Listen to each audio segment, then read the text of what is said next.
یه وقتایی هرچی صداتو میبری بالاتر کمتر صداتو میشنون، اما یه وقتا چشماته که داد میزنه.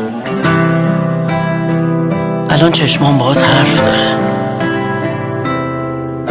یه دقیقه تو چشمام نگاه کن، هیچی نکن. چشمامو میبینی داغونه این خونه دلتنگه، خونمون دلتنگه. چشماتو میبینم سردی تو چه خون سردی.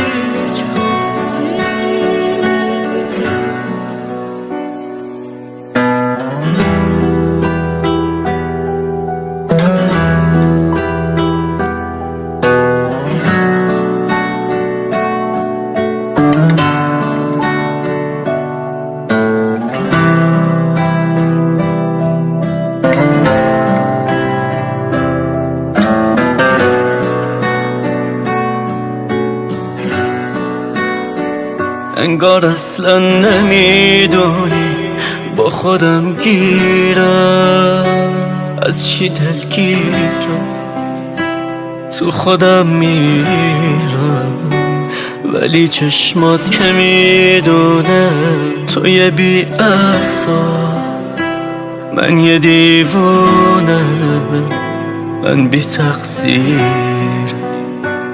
انگار اصلا نمیدونی با خودم گیرم، از چی دلگیرم تو خودم میرم، ولی چشمات که میدونه تو یه بی اعصاب، من یه دیوونه، من بی تقصیر. چشمامو میبینی داغونه این خونه دلتنگه، خونمون دلتنگه. چشماتو میبینم سردی تو چه خون سردی.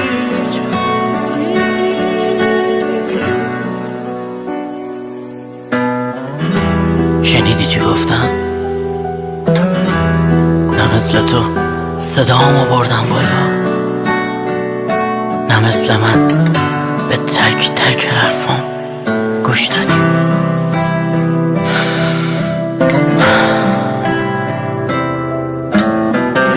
مجید فراتم.